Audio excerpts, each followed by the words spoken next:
World cup 2023 का schedule announce होते ही वो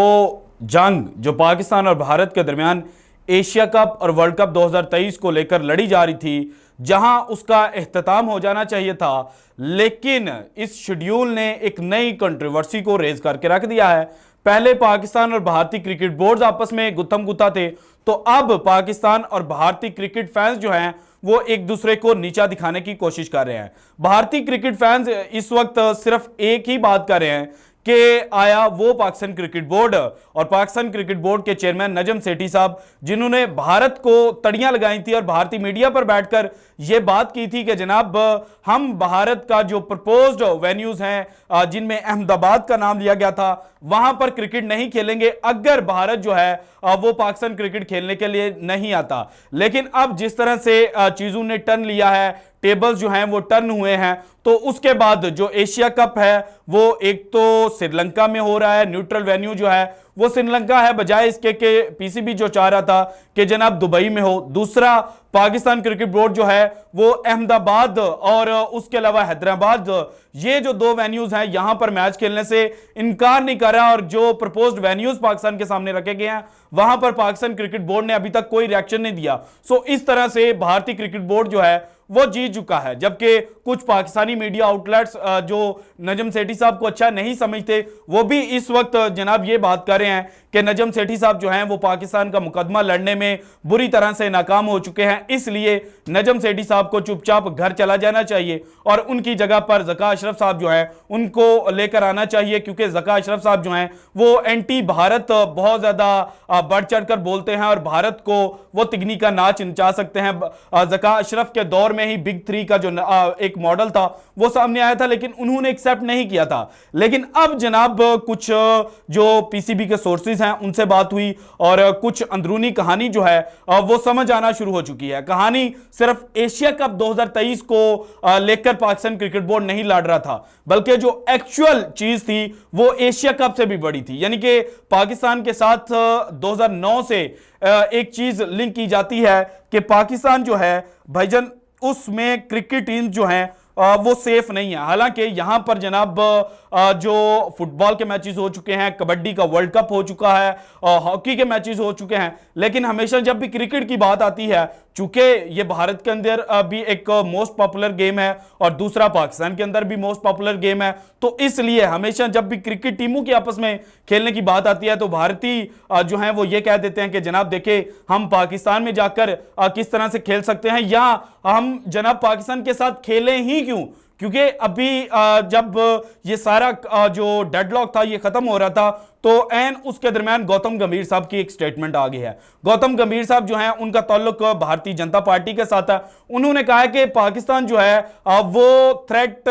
है हमारे लिए, क्योंकि पाकिस्तान की जो फोर्सेस हैं वो इंडियन फोर्सेस को निशाना बनाते हैं और 2008 को जनाब सुनाया जाता है। उसके अलावा जो पठानकोट में इंसिडेंट हुआ था उसकी मिसाल दी जाती है, और उसके अलावा जो पुलवामा का अटैक हुआ था उसकी बात की जाती है कि एक जानिब पाकिस्तानी जो हैं वो हमारे जो फौजी जवान हैं उनको मारते हैं, तो दूसरी जानिब हम पाकिस्तान के साथ क्रिकेट किस तरह से खेल सकते हैं। तो इन सारी चीजों को जब देखा जाता है तो फिर जो एक चीज सामने आ रही थी वो ये थी कि भारत जो है वो पाकिस्तान को आलमी तन्हाई का शिकार करना जा रहा था। लेकिन यहां पर नजम सेठी साहब की जो दूर की नजर है ना, यानी कि उनका जो चश्मा नहीं बल्कि जो माइंड है, उसमें उन्होंने 2023 के एशिया कप को नहीं सोचा, बल्कि 2025 की जो चैंपियंस ट्रॉफी है उसको होस्टिंग राइट्स को लेकर जनाब जो फैसले किए हैं उनसे यह लग रहा है कि जनाब नजम सेठी साहब ने वर्ल्ड कप 2023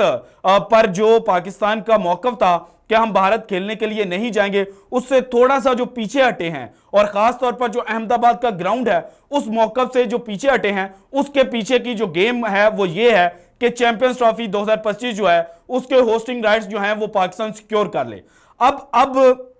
2023 के अंदर होस्टिंग राइट्स किस तरह से सिक्योर हो सकते हैं? देखें, पाकिस्तान के साथ अगेन जो सिक्योरिटी को अटैच किया जाता है वही चीज जो है वो पाकिस्तान ने जो आईसीसी के चीफ पाकिस्तान में आए हुए थे जिनका ताल्लुक न्यूजीलैंड से है, और उनके अलावा जो सीओ साहब आए हुए थे उनका ताल्लुक ऑस्ट्रेलिया के साथ है, सो उनको जो फुटेजेस दिखाई थी, जो वीडियोस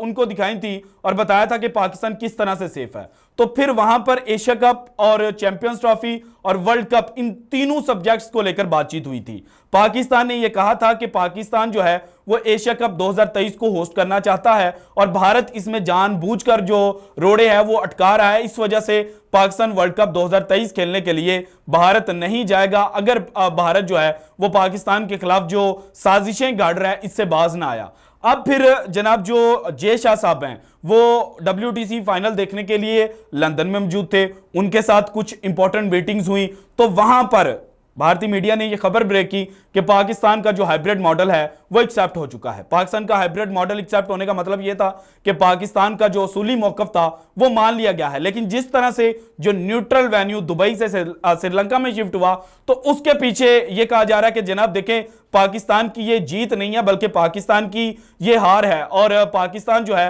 वो बुरी तरह घुटने टेकने पर मजबूर हो चुका है। पाकिस्तान क्रिकेट टीम ने जनाब जे शाह साहब और BCCI के सामने बो डाउन कर दिया है, लेकिन हकीकत इससे मुख्तलिफ है, क्योंकि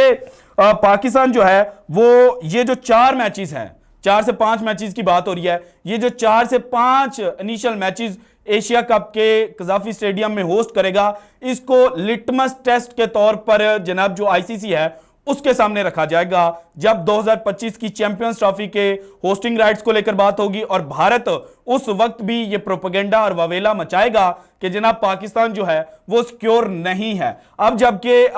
जो चैंपियंस ट्रॉफी है उससे पहले इंग्लैंड पाकिस्तान में खेल चुका है, श्रीलंका पाकिस्तान में खेल चुका है, साउथ अफ्रीका पाकिस्तान में खेल चुका है, इंग्लैंड पाकिस्तान में खेल चुका है, न्यूजीलैंड पाकिस्तान में खेल चुका है, जिम्बाब्वे पाकिस्तान में खेल चुका है और इसके अलावा वेस्ट इंडीज जो है वो भी पाकिस्तान में खेल चुका है और जो जनाब बाकी ममालिक के प्लेयर्स हैं वो PSL में एक्टिवली पार्टिसिपेट करते हैं। सो ये सवाल ही पैदा नहीं होता, सॉरी बांग्लादेश भी पाकिस्तान में खेल चुका है। सो जितनी भी क्रिकेटिंग नेशंस है वो 2009 के बाद जो एक अफसोसनाक वाकया हुआ था उसके बाद पाकिस्तान को विजिट कर चुकी हैं और रहा सवाल कि पाकिस्तान एक वक्त में 2 या 2 से ज्यादा टीमों को होस्ट कर सकता है। सो ये एशिया कप के पहले 4 मैचेस हैं, इसमें पाकिस्तान को इंक्लूड करके 5 जो टीमें हैं वो एक वक्त में पाकिस्तान में मौजूद होंगी। सो पाकिस्तान अपना मुकदमा बेहतर तौर पर लड़ सकेगा और वर्ल्ड कप 2023 में पाकिस्तान क्रिकेट टीम को भारत भेजने के पीछे की कहानी यही है कि जनाब पाकिस्तान ने जो ICC के चीफ और CEO साहब हैं उनके सामने जो 2025 को लेकर चैंपियंस ट्रॉफी को लेकर भारत ने घिनौनी साजिशें रचनी थी उसको पहले ही नाकाम बना दिया है। और ये जनाब जब फुटेजेस पाकिस्तान क्रिकेट बोर्ड जो है वो ICC के सामने रखेगा तो फिर ICC जो है वो पाकिस्तान को एक्सेप्ट करेगा। उसके बाद जनाब एक सवाल ये भी पैदा हो रहा है कि पाकिस्तान चैंपियंस ट्रॉफी होस्ट करता है, भारत अगर यह कहता है कि जनाब हम हाइब्रिड मॉडल पे खेलेंगे, हम पाकिस्तान में नहीं खेलेंगे, हम न्यूट्रल वेन्यू पर खेलेंगे, तो उस वक्त ICC को दरमियान में इंटरवीन करना पड़ेगा।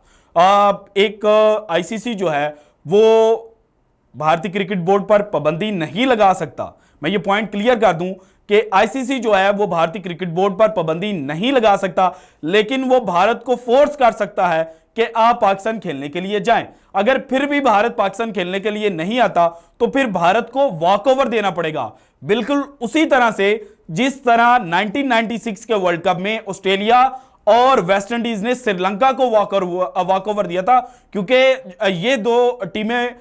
जो थी इन्होंने श्रीलंका में खेलने से इनकार कर दिया था। इस वजह से जो इस वक्त सिचुएशन है वो यही है कि जनाब एशिया कप का जो 4 मैचेस हैं और वर्ल्ड कप में पाकिस्तान की जो पार्टिसिपेशन है उसके पीछे की कहानी यह है कि जनाब चैंपियंस ट्रॉफी को देखकर जितने भी फैसले हैं वो पाकिस्तान क्रिकेट बोर्ड ने किए हैं और अल्टीमेटली अगर जनाब बैद में देखा जाए तो ये पाकिस्तान क्रिकेट बोर्ड की एक जीत है। So this is it from today's episode. अगर आपको वीडियो पसंद आई तो लाइक कीजिएगा, ज्यादा से ज्यादा शेयर कीजिएगा, अपनी कीमती राय का इजहार लाजमी कीजिएगा और अगर आपने अभी तक चैनल को सब्सक्राइब नहीं किया तो कर दें। शुक्रिया, अल्लाह हाफिज।